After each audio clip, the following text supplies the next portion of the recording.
Antes de empezar este episodio, quiero que pienses en lo primero que se te ocurre cuando te diga esta palabra, resiliencia. Según algunos científicos, la resiliencia puede ser adquirida o enseñada. Ser resiliente no es cosa fácil, pues tenemos que hacer frente ante distintas adversidades que se nos presenten en nuestras vidas, sin importar el tamaño que tengan. En nuestro episodio de hoy hablaremos de libros y escritura con Laura Chimaras, una mujer que construye cultura, es resiliente, escribe e interpreta el mundo a través de los libros. No puedes perderte esta conversación porque además que nos inspira, nos enseña una posible respuesta y un acercamiento resiliente a los libros. Sigamos al episodio. Laura, bienvenida a Que lee Venezuela, temporada Venezuela justamente. Es un placer contar contigo en esta temporada del podcast. Gracias a ti, de verdad, gracias. Todo lo que tiene que ver con la lectura y los libros me apasiona mucho, así que va a ser una bonita conversación.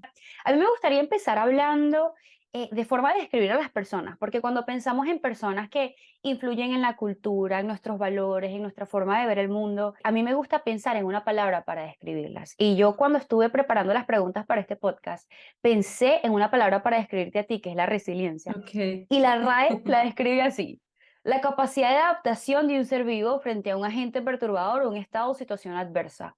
Me gustaría preguntarte para empezar, ¿cómo se vive siendo resiliente? Mira, es complejo, tengo que admitirlo, el proceso de entender las cosas que te suceden y adaptarte a escenarios también muy trágicos en tu vida. Al inicio es muy complejo, al inicio es muy doloroso. Sin embargo, hasta no crees que vas a poder transformar esa situación, simplemente con tu disposición, con tus ganas y también un poco con el tiempo que se le dedica en mejorar esa situación, bueno, pues puedes estar bien. Em, Aunque me llevó muchos años comprenderlo, yo creo que mi resiliencia hoy en día puede ser hasta un poco más rápida que antes. Antes me tardaba mucho más en procesar. Hoy en día me estoy dando cuenta que no es que sea perder el tiempo, pero quedarme hundida en un sentimiento no bonito o en algo que no sea próspero para mi vida tampoco tiene mucho sentido. Entonces lo que hago es de, bueno, o escribirlo porque las letras, gracias a Dios, es mi mayor catarsis, o de simplemente entenderlo, aceptarlo y continuar. Mira que he estado consumiendo en esta edad, ¿no? Ahorita tengo 30 años y creo que estamos en una generación muy similar, Sí, consumiendo muchas cosas que expliquen distintas formas que tenemos de ver el mundo, en especial ahora que nos hacemos como mil preguntas. Y estaba sí. viendo mucho material con respecto a la resiliencia desde la psicología, terapeutas, desde el punto de vista incluso espiritual, y hablan desde dos perspectivas. Hablan de la resiliencia de la perspectiva de que lo viste en alguien, o sea, lo aprendiste de alguien, o de la resiliencia de que estás rompiendo un patrón y estás creando una forma de, digamos, enfrentar los problemas que no tenías y que la estás Claro. creando, esta resiliencia. ¿Cómo es la resiliencia en Laura? O sea, ¿es algo que aprendiste de alguien o es algo que construiste sola? Mira, mi papá siempre me decía que la única opción que tenemos en la vida es seguir adelante. Cuando él estaba vivo, recuerdo que habían también muchos escenarios complejos, y con mi mamá también. Y ambos siempre me decían, mira, la única opción que tienes es seguir adelante, la otra es quedarte en tu casa y tener una vida completamente miserable, completamente triste, absurda y no avanzar. Y eso quiere decir que de repente cuando tengas 40, 50 años te vas a arrepentir de no avanzar cuando tenías 18. Entonces yo siento que la mía es un poco aprendida en casa, más que todo porque mi papá era así, cuando teníamos problemas económicos o situaciones no positivas en la casa. Él era una persona que siempre salía y buscaba algún tipo de solución. Y hoy en día ya adulta, yo también tengo 30 años, ya adulta siento que me acompaña la enseñanza de papá y también me acompaña un poco lo que he construido. Yo misma me he tomado el tiempo de decir, ok, ¿cómo avanzo? ¿Cómo soluciono? ¿Qué hago? ¿Cómo mejoro? Y sobre todo, algo que es muy nuevo para mí es realmente conocerse uno. Es muy raro, uno a veces cree que uno se conoce hasta que llega una situación nueva en tu vida y te dices, ok, no me conocía al 100% y reacciono de una forma diferente.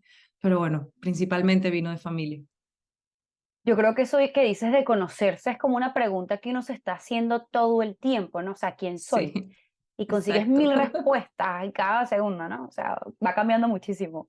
Exacto. También pensando en esto de la resiliencia, la lectura, conectando toda esta idea de la lectura, también nos llega muchas veces por aprendizaje, como también hay gente que se acerca a los libros sin tener ninguna figura representativa. Yo estuve leyendo Claro. el testimonio que escribiste de tu papá y sí me gustaría que regresáramos a esa infancia, a esa juventud de Laura y pensáramos en cómo fue el acercamiento de Laura hacia los libros. Mira, yo de chiquitica, yo tenía, a ver, 9 años, 8, 9 años, y mi papá fue un gran actor de Venezuela, y cada vez que yo lo veía leerse un guión, yo decía, yo quiero ser como tú. Era lo único que yo repetía de chiquita. Yo quería ser como él, yo quería ser una gran actriz, yo quería pertenecer al mundo del arte, sin saber realmente qué significa eso o qué sacrificio lleva construir ese tipo de carrera.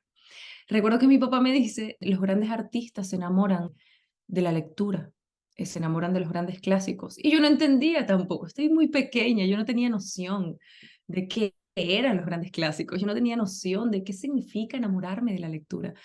Y mi papá, recuerdo cuando yo empecé a trabajar por primera vez a mis 11 años, es cuando me firma un canal importante de Venezuela que se llamaba Radio Caracas Televisión. Cuando a mí me firma ese canal, mi papá empieza cada 15, 20 días a ponerme libros sobre la mesita de noche. Claro, los primeros meses eso se acumulaba, yo no entendía, mi papá me decía, cada 15, 20 días necesito que te lo leas y que tú y yo conversemos. Tengo que admitir que cuando él estaba vivo yo lo hacía por obligación. O sea, ok, ya pasaron 2 semanas, mi papá me va a preguntar, ¿me entiendes? Y era como que intentaba leer, nunca los terminaba. Recuerdo que uno de esos primeros libros fue Cien años de soledad, entonces que una niña de once años lea un libro como ese es un poco extraño. No lo Total. logré terminar chiquita. Me puso muchos libros, muchos libros, muchos libros de actuación también me colocó. Pero cuando él fallece, ya mi acercamiento con la lectura fue diferente porque yo lo extrañaba tanto que cuando yo leía yo decía que lo podía encontrar en las letras. Entonces empecé a leer por extrañarlo. Tampoco es tan positivo. Pero ya cuando cumplí como 20, 21 años, ya lo hacía por elección. Ya me gustaba mucho leer, ya sabía que era algo que estaba en mí que necesitaba saciar. Es como una sed, como la gente que necesita tomar agua cada rato, yo necesitaba leer a cada rato. Pero realmente mis primeros años acercándome a la lectura fue gracias a él. Qué bonito. Laura, ¿hay algún libro que tu papá puso sobre la mesa que en ese momento no pudiste acercarte y ahora como adulta ya te has acercado? Mira, yo me tuve que volver a leer Cien años de soledad, tengo que admitirlo. No lo recordaba de chiquita, era algo muy raro y de grande lo volví a leer.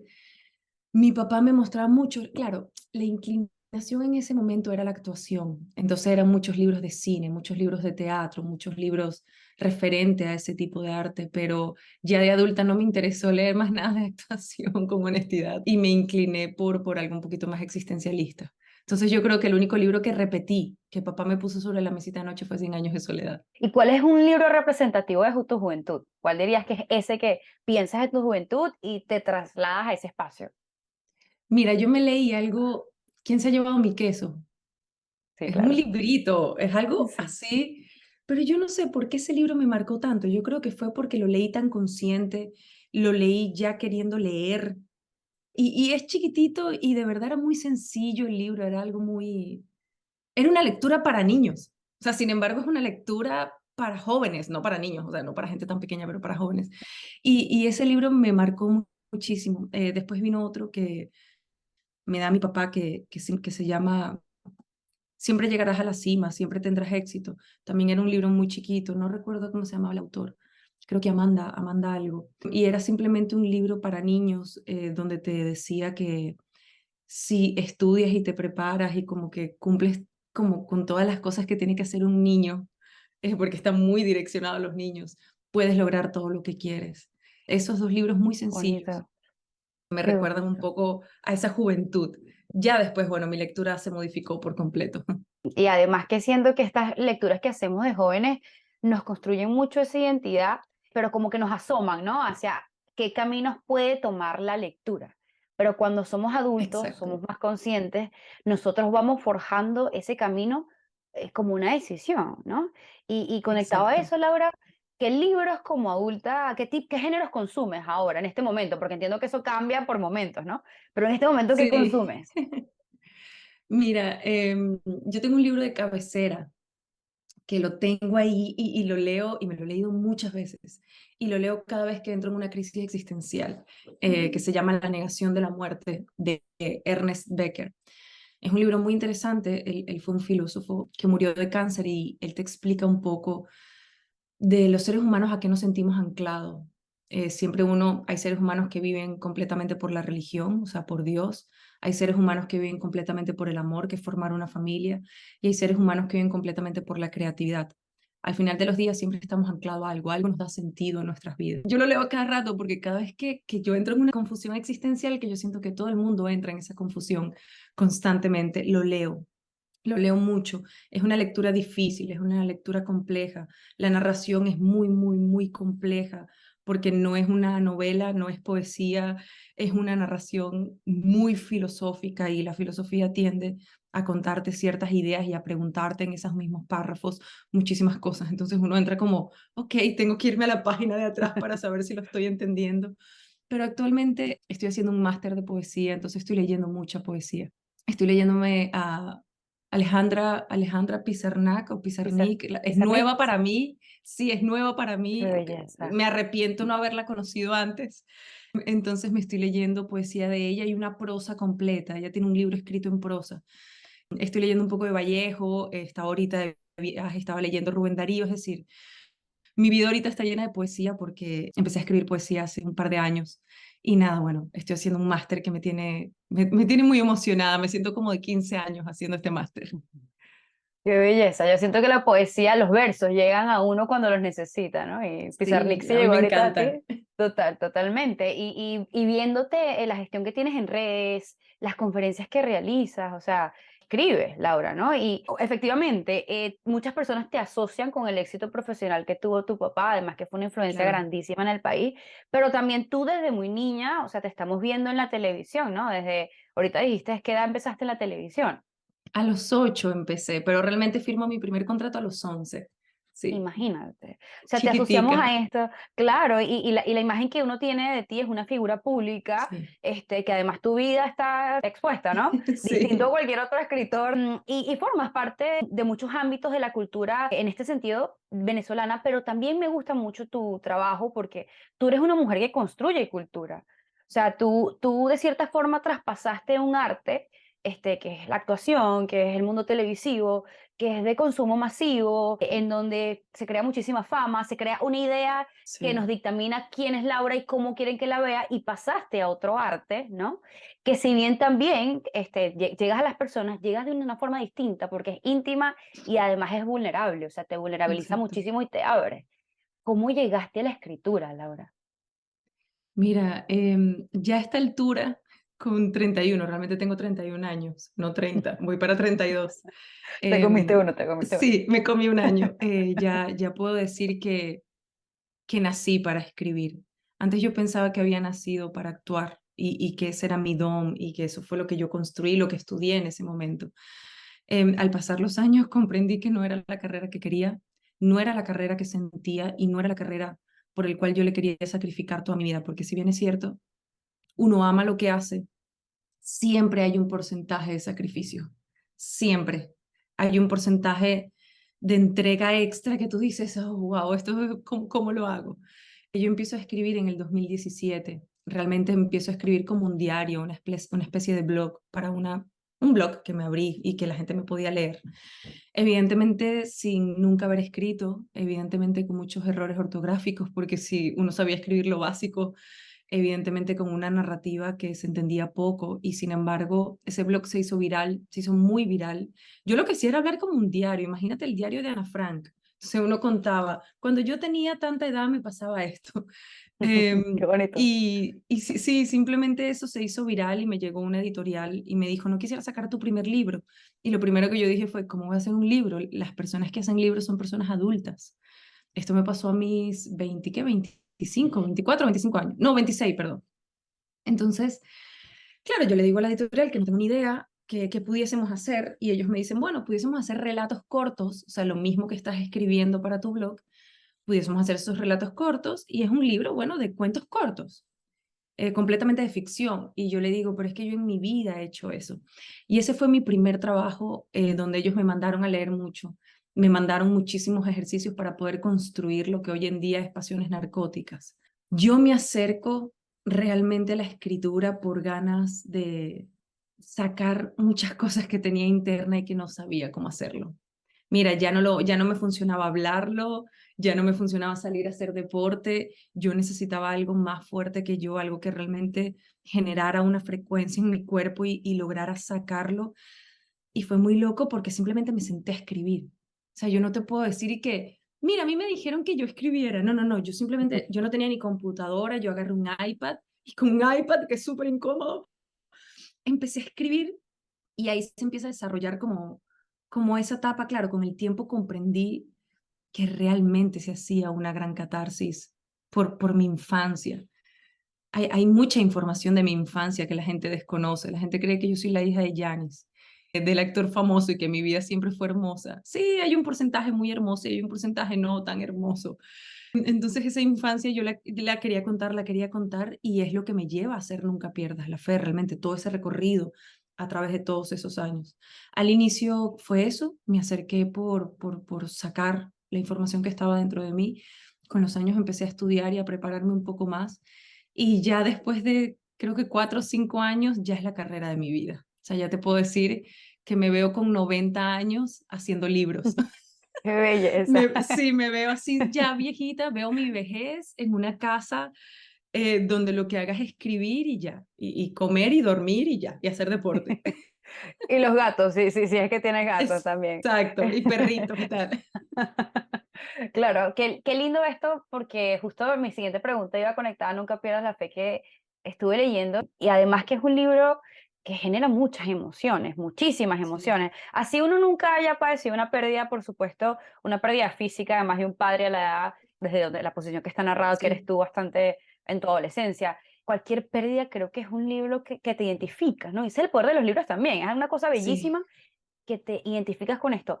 ¿Cómo decides contar este libro? O sea, ¿qué es lo que te lleva a contar esta historia que además te sensibiliza y te Sí. vulnerabiliza ante los ojos de millones de personas que puedan leer el libro y que puedan mostrar algo tan duro para ti? Yo sabía, como con mi tercer libro, yo sabía que Porque Nunca Pierdas la Fe ya es el quinto libro. Yo sabía que me iba a tocar hablar de él, que era papá. Yo sabía, había una cosa en mi corazón que me decía, hey, en algún momento te va a tocar hablar de él. Y no por mal, sino porque como comenté al inicio, tenía que sacar ese sentimiento. Claro, yo por respeto a papá, por la carrera que él construyó, yo nunca me sentí preparada. Yo decía que en el momento que hablara de él tenía que ser una escritora muy preparada, cuidar muchos más detalles, porque era su nombre más allá del mío. ¿Me entiendes? Más allá de que yo sea Claro. la autora, estoy hablando de una persona que construyó una carrera impecable y que yo no quería voltear su carrera o hacer algo que pusiera mal a papá. Realmente esto es loco, pero sueño con él. Él, en un sueño que tuve, él me dice que era momento de contar la historia. Y yo en el sueño le decía, ¿qué historia? Yo lo veía y le decía, como que, ¿qué historia me estás hablando? Y papá me decía, es momento de contar la historia, yo te voy a ayudar a escribir ese libro. Yo empiezo a escribirlo, el primer capítulo, que es en el momento que papá muere. Es una novela, pero como que el primer capítulo es cuando me dicen que están muertos, pero no digo cómo pasó, sino qué pasó. Después que yo hago ese primer capítulo, narrando a la niña de 15 años en formato novela, hay que entender que esto supuestamente era una biografía. Yo empecé a escribir una biografía de papá. Después vuelvo a soñar con él y me dice que no, que esto tiene que ser un libro universal, que cualquier persona que no lo conozca a él se tiene que identificar con estas letras. Y yo tuve que eliminar una cantidad de cosas y empezar de cero. Y lo interesante de este proceso creativo y lo interesante también de que oficialmente es mi primer intento de novela como escritora. Yo hice un libro que se llamó La historia de una adicta, que tiene 80 páginas, y como que intenté escribir una novela y me salió ahí como bueno, ¿sabes? Como que tú dices, ok, está bien, pero como tal no era una novela donde se introducen los personajes, donde la voz narrativa, que soy yo, realmente entra y sale, donde de repente escuchas a mi papá, de repente escuchas a mi mamá. Fue muy difícil escribir este libro. Este libro me tomó 2 años de mi vida. O sea, fue una locura. Yo no creía que lo iba a sacar, pero lo interesante del proceso creativo es que yo soñaba tanto con él, tanto, que papá me decía, hey, ¿sabes que leí el primer capítulo? Y siento que hace falta esto y esto y esto y esto. Entonces yo me paraba de madrugada y escribía lo que soñaba con mi papá, o lo grababa en una nota de voz. Y después cuando me paraba ya a trabajar en el libro, yo decía, mi papá está loco, yo no sé qué voy a hacer. Entonces, este libro es una combinación entre la historia que yo quería contar como hija dolida, como hija que extraña a su papá, con un mensaje de él, porque realmente quien me impulsa a escribirlo es él. A veces tengo ciertas teorías, como que, bueno, soy yo misma recreando la imagen de mi papá para que me ayude a escribir el libro. Ok, es un factor, como de repente creer que es la parte que me gusta más, que él simplemente me acompañó en este proceso creativo y no lo hice sola. Por eso esta novela es tan sentida, es tan dolorosa y al final tan real, porque realmente no es una novela. Sí. Las personas me han preguntado si de repente es una novela religiosa por el nombre que tiene, Nunca pierdas la fe, en lo absoluto no lo es. O de repente es una novela motivadora o algo así como y le digo, no, todo lo contrario, es una novela fuerte, melancólica, dura, con muchas reflexiones, con mucha filosofía al final, pero Sí. no te puedo garantizar que tú vas a terminar completamente alegre. Sí te garantizo que hacemos un viaje por el duelo muy interesante y muy profundo y como que comprendes qué locura sentir este duelo y qué bueno que la familia esté bien. Eso cada quien puede reflexionar como quiera y tomar esa lectura como quiera. Ha sido el libro más duro que he hecho hasta ahora. Ya empecé el volumen 2. Creo que ahora sí no sé definir cuál va a ser el más duro de los dos. Tengo que admitirlo. Pero estoy muy contenta. Yo siento que el viejo quería que yo contara esa historia así y yo me entregué al proceso. Lloré mucho, mucho, mucho, mucho. Claro. Nunca había llorado tanto escribiendo un libro, pero gracias a Dios ya esas lágrimas se quedaron ahí. Una vez que saqué el libro no lloré más. Gracias a Dios no lloré más, ya me invadía una alegría, me invadía como un agradecimiento y bueno, hasta el sol de hoy, Nunca pierdas la fe, ya tiene 2 años afuera. Claro, claro. Yo estuve terminando justo hoy el último capítulo en ese momento. Bueno, no quiero hacer spoiler para que la gente se lo lea cuando escuche el podcast, Como pero una esa última película. escena, total, esa última escena de verdad te lleva o sea, conecta mucho Sí, con este proceso creativo del que estás hablando y sí, te crea como este, digamos, desprendimiento, ¿no? O sea, es muy bonito sí, esto. Y cuando te han dicho que es un libro religioso, yo lo vi como un libro reflexivo, ¿sabes? Subrayé miles de frases porque es sí, como qué lindo. te hace como preguntarte muchas cosas, pero dice, no sé si estás en el paraíso, pero donde sea que estés tú. Tantos momentos bonitos que te acercan a, Sí, como te dije, a temas muy punzantes, o sea, temas que todos hemos vivido de una u otra forma, porque es que los duelos no son solo físicos, los duelos se producen de mil formas. Y sí, tú has llevado este libro, este mensaje, conferencias alrededor del mundo, has conectado con muchas miles de personas en distintos países, gente que te sigue, pero gente que también te escucha sí, y gente que también te lee. Y yo sé que no hay forma, Laura, de universalizar una reacción de las personas, pero cuando la gente te lee y te consigue en estos espacios, ¿qué te dice? O sea, ¿cuál es su reacción y sus sentimientos hacia esta lectura? mira, lo que más me cuesta llevar, y tengo que confesarlo, es que la gente llora mucho. La gente, yo hace 2 días, yo llegué de viaje anteayer. A ver, sí, el domingo. Bueno, no, sí, hace 2 días, ya no me acuerdo. Ya estoy como perdida en el...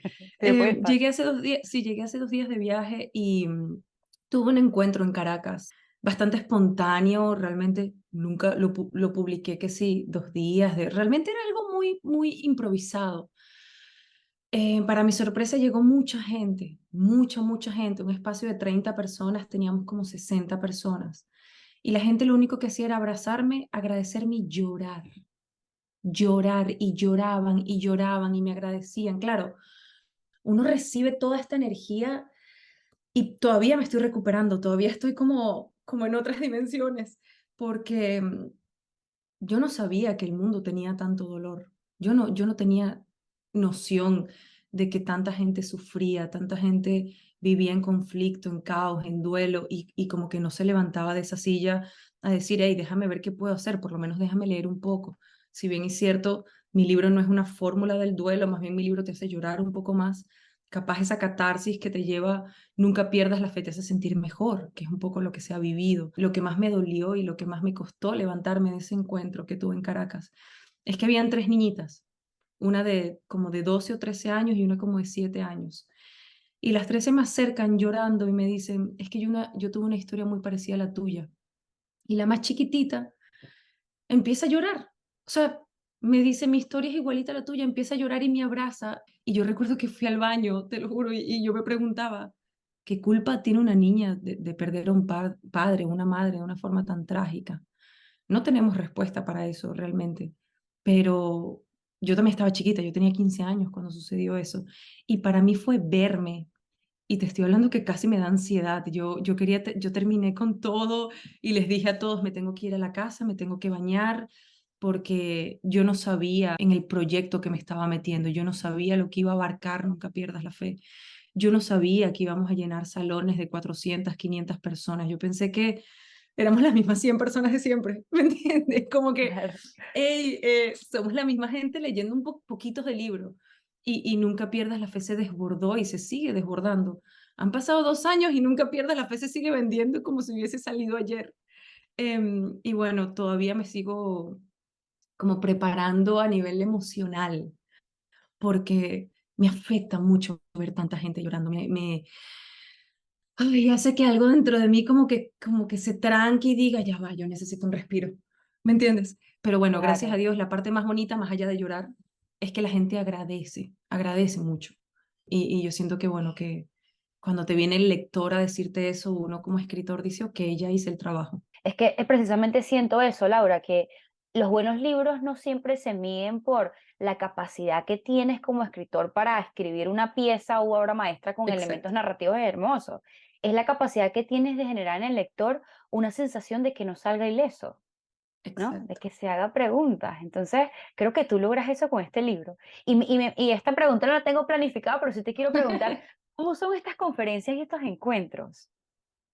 Mira, realmente se ha modificado muchísimo porque como todo el viaje que he tenido, no sabía que me iba a gustar tanto la poesía, tengo que admitirlo, pero tengo que confesar que soy artista desde muy chiquita y yo quería como opacar esa parte de Laura, yo quería sacarla de mi vida y simplemente escribir y ya. Me di cuenta que amo los escenarios, amo estar en el escenario, es algo que llena, algo que está por aquí.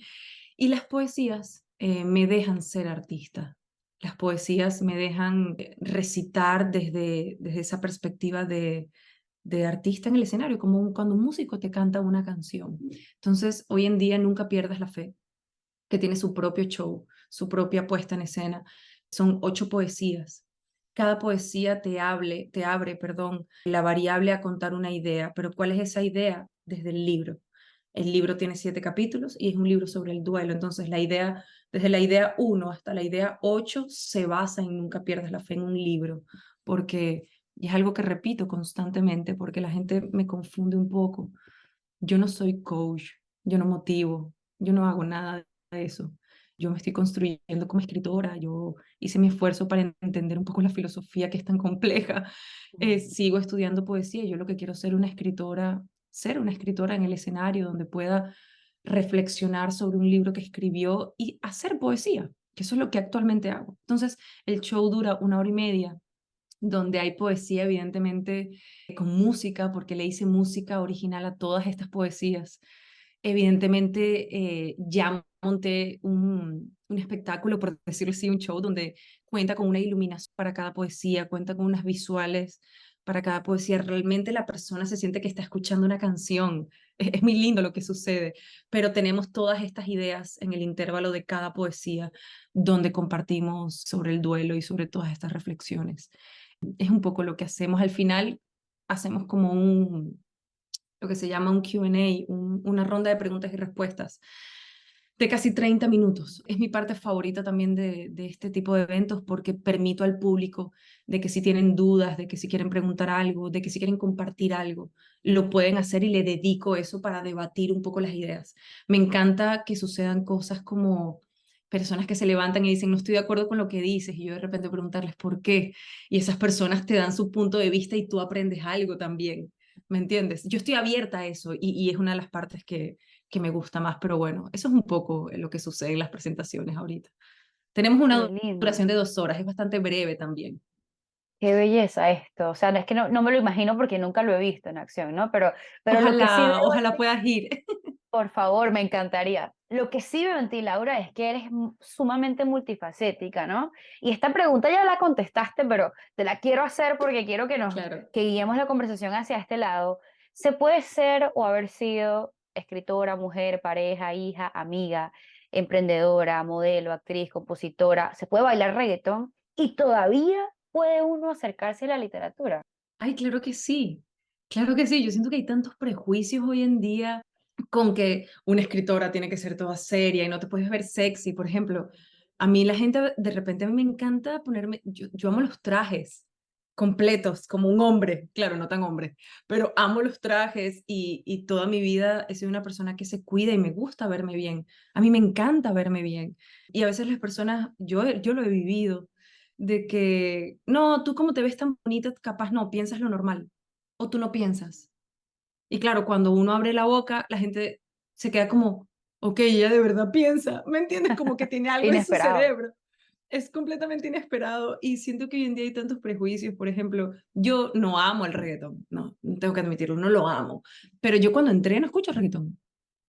Yo no puedo escuchar, yo no puedo entrenar con Sabina. A mí me encanta Sabina, Sabina es mi repertorio diario.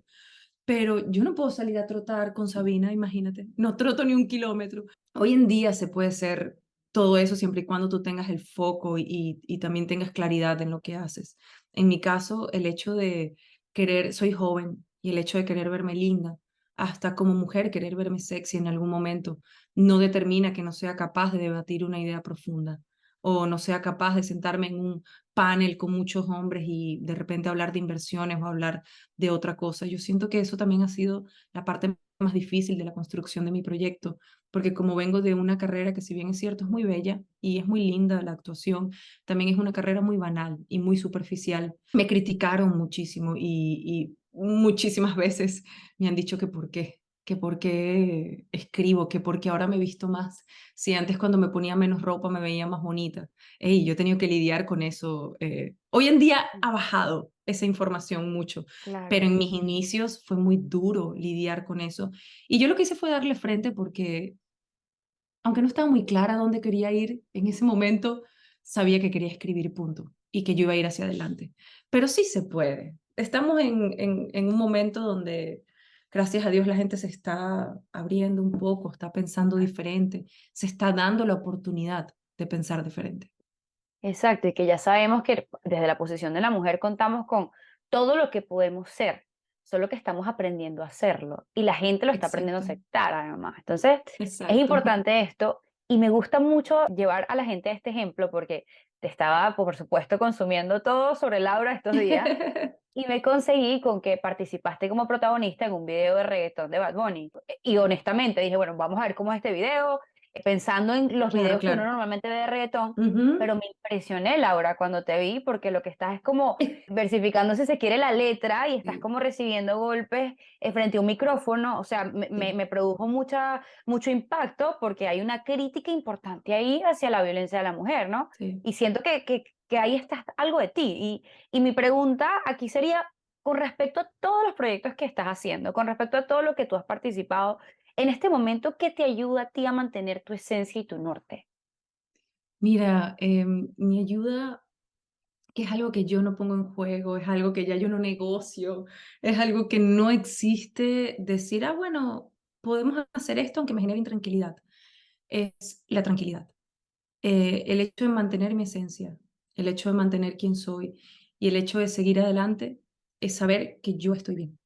Si yo no me siento bien, no puedo escribir, no puedo girar, no puedo recitar poesía, no puedo ni siquiera levantar la cara y dar una entrevista. Entonces, yo defiendo como quien defiende un derecho, sentirme bien, estar tranquila desde cómo me visto, desde lo que pienso, desde lo que estudio, desde mi día a día, desde la rutina que yo tengo con mi esposo, tranquila, serena, clara y aceptando la realidad en la que estoy.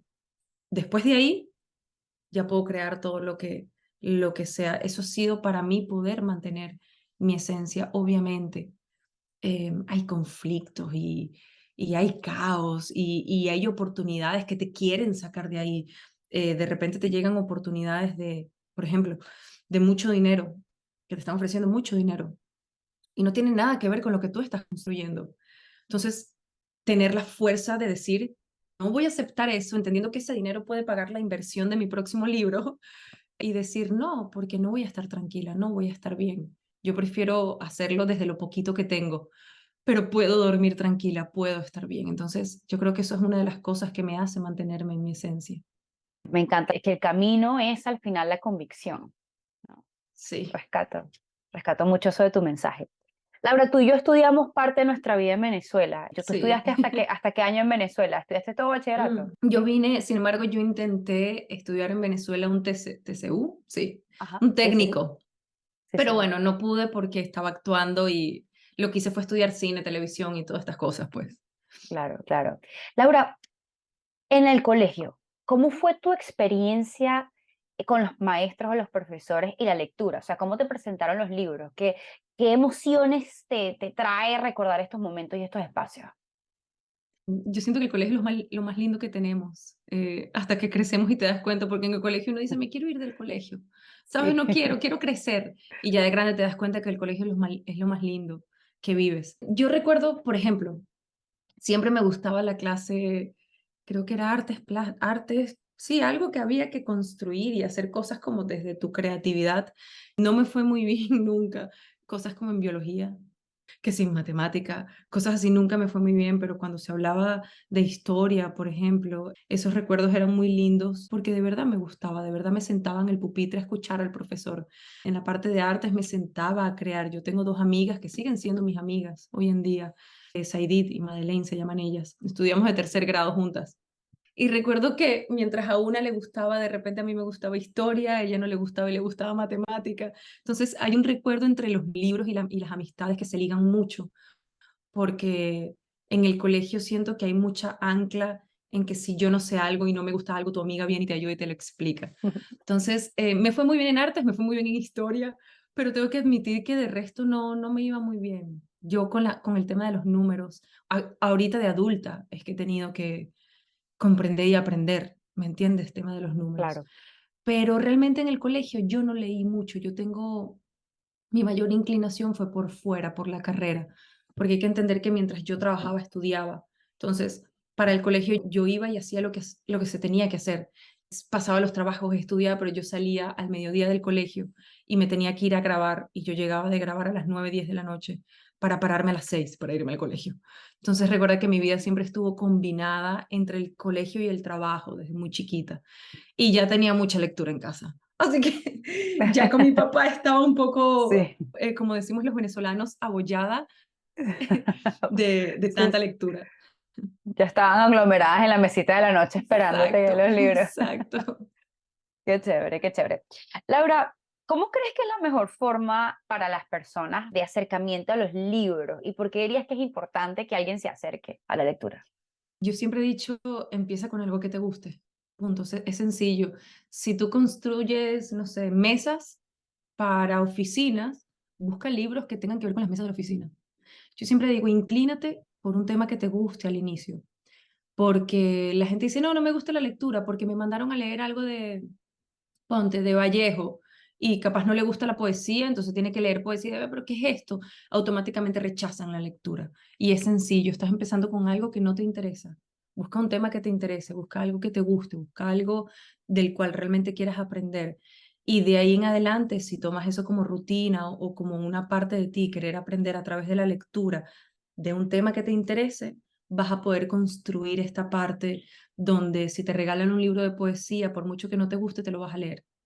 Pero ya siento que esto es una disciplina que se construye. Por ejemplo, de repente yo no soy muy fanática de leer libros, por ejemplo, a mí me cuesta mucho leer cosas de marketing. Mi esposo es profesor de marketing y a través de los años con él he aprendido a leer sobre el marketing, he aprendido a cosas que no tenía ni idea y hoy en día te puedo leer artículos porque es una disciplina que se construye aunque el tema no te interese. Pero eso lleva años, pero sí se puede construir. Por eso siempre las personas que me digan, ¿con qué empiezo? ¿Qué te gusta? Me gusta cocinar, búscate un libro de cocina. ¿Me entiendes? Por Mire, que me supuesto. gustaría hacer uñas. Algo de las uñas tiene que existir por ahí. Algo que te guste. Ya después empiezas abrirte, como abrir un poco el horizonte. Y la lectura es importante por múltiples razones. Yo siempre he dicho que la persona que abre un libro no es la misma que cierra un libro. Si tienes una idea que no sabes cómo solucionarla de repente a través de la vida de grandes pensadores, de grandes escritores, de grandes poetas, te llega a ti una posible solución, una posible idea, o simplemente como todas las noches las personas ponen Netflix para distraerse un poco, también leer una gran novela de ficción te puede llevar por un viaje increíble y es como qué increíble lo que estoy viviendo a través de este libro y es un poco para entretenerte, para divertirte también. El libro no es solo para estudiar y aprender y siempre tengo que leer cosas demasiado profundas, no, también hay libros divertidos, libros amenos, libros simplemente para tomarte una taza de café en tu jardín y pasarla bien. Sí. Es un gran viaje, pero bueno, no a todo el mundo le gusta leer. Claro, y que la lectura no tiene que ser una obligación. O sea, así como de repente a ti y a mí nos gusta la lectura, hay gente que le gusta mirar todos los partidos de béisbol, que por cierto, Venezuela, Exacto. al momento que estamos grabando esto, va ganando 2 partidos, ¿no? Y le Ujú. encanta eso y se sabe los nombres de todos los jugadores y tiene la barajita. O sea, no es que tienes que obligarte a leer, pero si te quieres acercar a esa lectura, lo que dices, acércate a lo que te gusta. Yo creo que uno de los errores más Exacto, grandes de los sistemas educativos es que nos acercan a lecturas que no le gustan a todo el mundo. O sea, nunca te preguntan qué te gustaría leer. Esto es lo que tienes que leer. exacto. Es muy importante esta conversación. Laura, imagínate que afuera hay una Laura joven como tú, construyendo un camino que es de resiliencia, pero también digamos que entre el colegio, entre ciertas pérdidas, entre poco tiempo para dedicarse a cada cosa, pero está buscando una luz, está buscando un camino entre conseguirse, forjarse como su identidad, escribir, leer. ¿Qué le dirías a una Laura joven? Mira, yo le diría que siguiera adelante, pase lo que pase, porque se va a encontrar con dudas, con conflictos, se va a encontrar con muchísima confusión, pero la única forma de saber si ese sueño de construir lo que ella quiera construir, saber si se va a hacer realidad o no, es siguiendo adelante. Es la única opción que tenemos. Yo siento que a veces las personas que no quieren hacer nada o simplemente se quedan en su casa o buscan una persona que las mantenga, que chévere, si esto te gusta, chévere, ¿me entiendes? Siento que simplemente a veces se quedan ahí por miedo y al pasar los años se les hace más fácil decir, no, yo no lo pude hacer por, o me tocó criar a mis hijos porque la excusa de los hijos también es 100%, ponen por encima a los niños cuando realmente el niño no tiene la culpa de que tú hayas parado tus sueños o tus metas o lo que tú quieras hacer. Entonces, a esta persona también le tengo que decir que la única opción que hay es seguir adelante, es seguir construyendo, es seguir batallando, es seguir creando, es seguir soñando, porque si no, no vamos a saber nada. Eso fue un poco lo que Claro. a mí me pasó.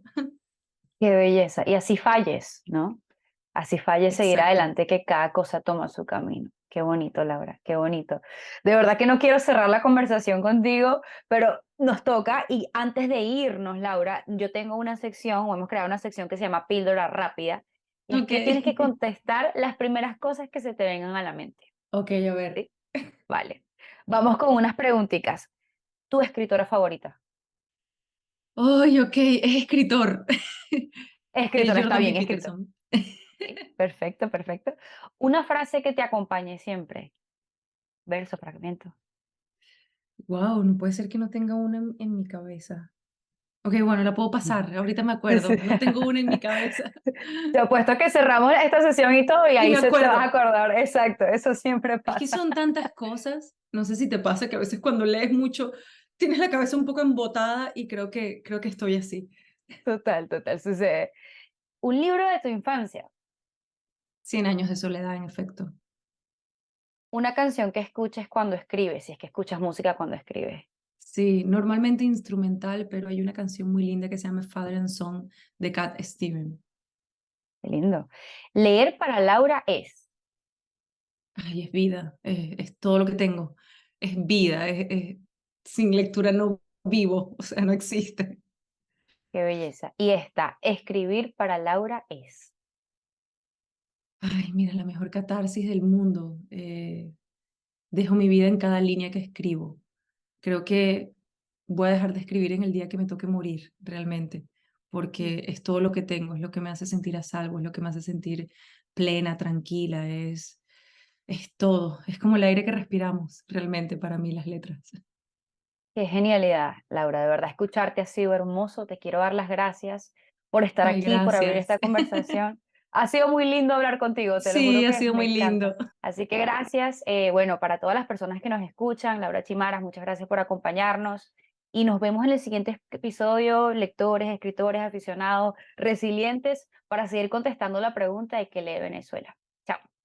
Si te gustó el episodio, no olvides compartirlo, seguirnos y comentarlo en nuestras redes sociales. Consíguenos como @quelepod y @nandanieves.